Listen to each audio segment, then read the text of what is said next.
Hai, saya Joe. Balik lagi di Dinding Joe. Sama adalah kota kecil yang terletak di pusat kota Kanagawa, Jepang. Setiap bulan Juli dan Agustus, kota Sama selalu merayakan festival bunga matahari, di mana lebih dari 550.000 bunga matahari mekar dengan indahnya di sepanjang sungai Sagami. Di kota yang relatif kecil ini, ada sebuah tempat makan yang sangat terkenal. Namanya Shin Sushi.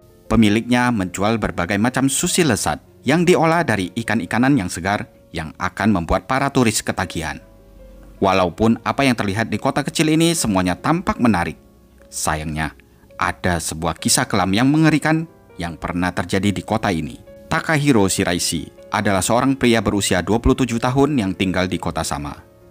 Dia lahir pada tanggal 9 Oktober 1990 dan tumbuh bersama orang tua dan adik perempuannya hampir sepanjang hidupnya. Takahiro adalah seorang pemuda biasa-biasa saja.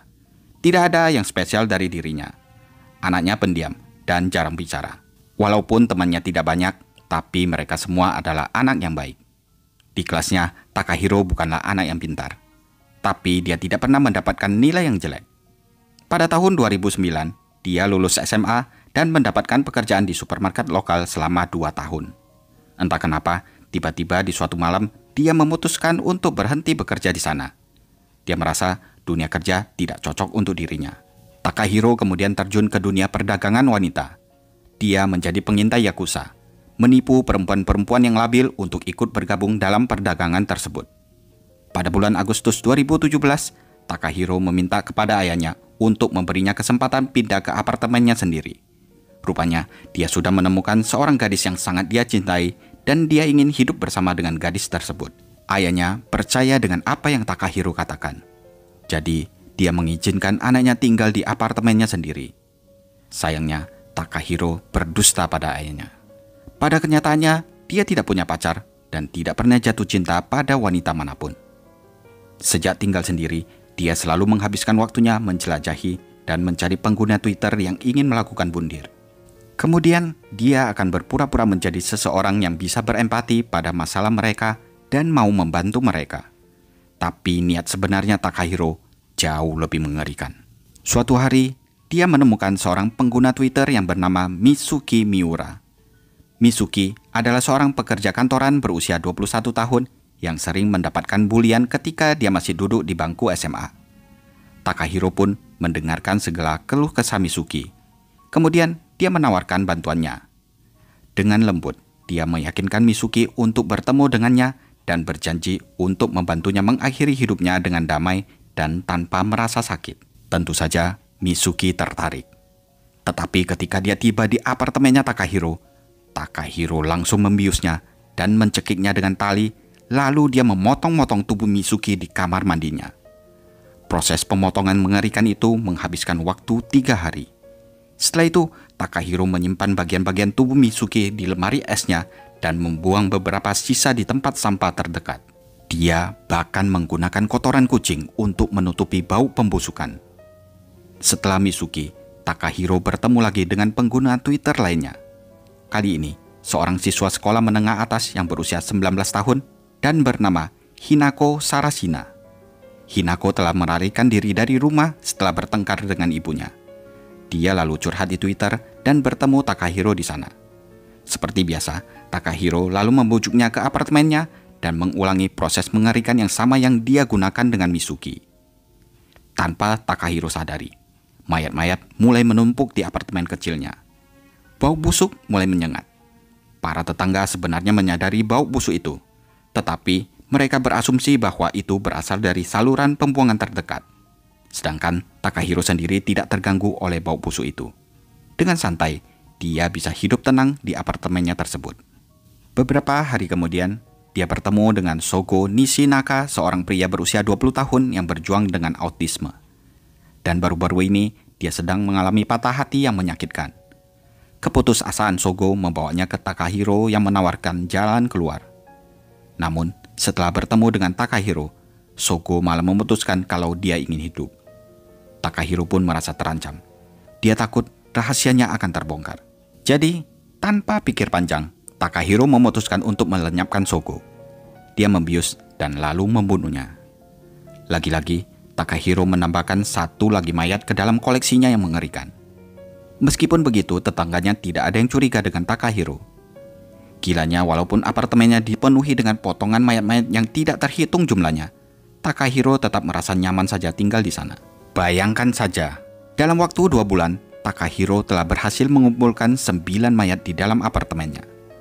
Meskipun begitu, Takahiro tetap menggunakan Twitter untuk menemukan korban baru.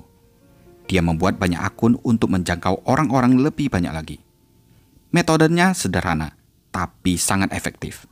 Seperti kata pepatah, sepandai-pandainya dia menutupi semua itu, pada akhirnya perbuatan Takahiro ketahuan juga.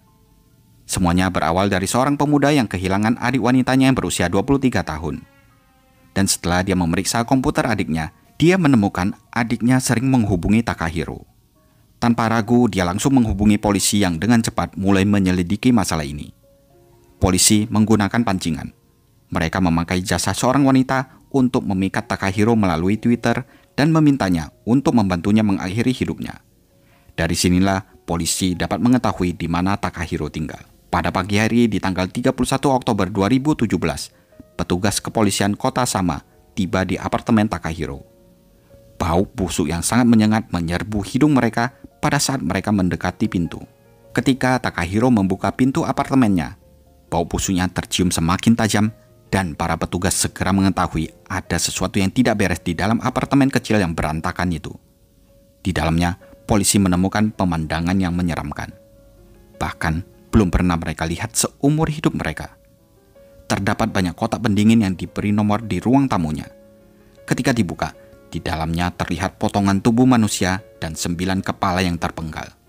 Semua itu disembunyikan di bawah lapisan kotoran kucing. Sedangkan lantai apartemennya berlumuran darah, dan kamar mandinya juga dipenuhi dengan peralatan yang digunakan Takahiro untuk membunuh para korbannya. Para petugas mendapati apartemen Takahiro yang hanya seluas 150 kaki persegi ini telah menjadi tempat penjagalan. Dengan cepat, hal yang menyeramkan ini menjadi berita utama di seluruh Jepang. Takahiro pun segera ditangkap dan ditahan. Seluruh penduduk kota Sama terguncang oleh kejahatan yang mengerikan ini.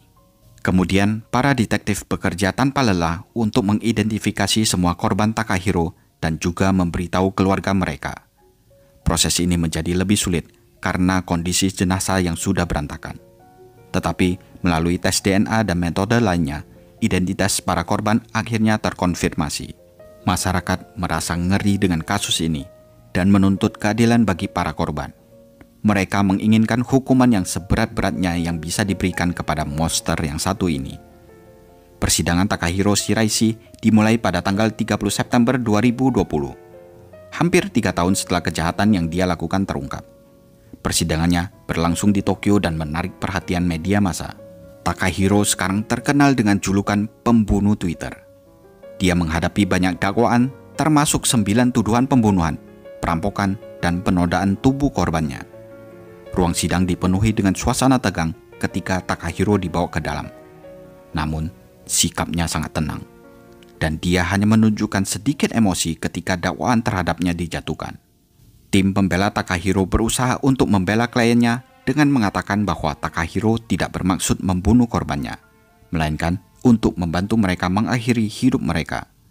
Namun, jaksa penuntut menggambarkan Takahiro sebagai predator manipulatif yang telah mengeksploitasi orang-orang yang rapuh demi memenuhi kesenangan sadisnya. Bukti yang memberatkan Takahiro sangat banyak, sehingga sulit dipungkiri kalau Takahiro bukanlah seorang pembunuh. Bahkan, alat-alat pembunuhan seperti gergaji, pisau, dan tali juga banyak ditemukan di dalam apartemennya. Sepanjang persidangan, Takahiro tampak tidak menunjukkan penyesalan atas tindakannya. Dia bahkan tampak senang menceritakan rincian kejahatannya. Katanya, setiap kali dia melakukan hal keji itu, dia merasakan sensasi yang menyenangkan dan juga terangsang melihat mayat korbannya. Tentu saja, kata-katanya ini membuat keluarga korban menangis histeris dan marah. Mereka menuntut agar Takahiro segera dihukum. Akhirnya pada tanggal 15 Desember 2020, Takahiro Shiraishi yang berusia 30 tahun dinyatakan bersalah atas semua tuduhan dan dijatuhi hukuman mati. Saat mendengar hukumannya, Takahiro tidak menunjukkan reaksi sama sekali. Hal ini sangat kontras dengan kelegaan dan kesedihan yang terpancar di raut wajah para keluarga korban di ruang sidang. Walau Takahiro sudah mendapatkan hukuman mati, tapi luka akibat tindakannya yang mengerikan akan memakan waktu lebih lama untuk menyembuhkan hati penduduk kota Sama. Dari sini, pemerintah Jepang bersama dengan platform media sosial seperti Twitter mengambil langkah-langkah untuk mengatasi hal ini. Kampanye pun diluncurkan untuk meningkatkan kesadaran tentang pentingnya mencari bantuan profesional apabila terkena penyakit mental. Upaya ini bertujuan untuk memastikan individu yang berada dalam krisis dapat mendapatkan dukungan yang mereka perlukan sebelum mereka menjadi target predator seperti Takahiro. Akhirnya pemerintah Jepang juga memperluas layanan kesehatan mentalnya dengan meluncurkan hotline dan menciptakan lebih banyak saluran dukungan online. Keluarga korban Takahiro terus bergulat dengan kesedihan mereka. Rasa sakit akan kehilangan orang-orang yang mereka cintai menjadi lebih buruk setelah mengetahui cara kematian mereka yang mengerikan. Setelah berbulan-bulan kemudian, apartemen Takahiro akhirnya dibersihkan dan direnovasi. Penyewa baru tahu kalau apartemen itu memiliki sejarah yang suram.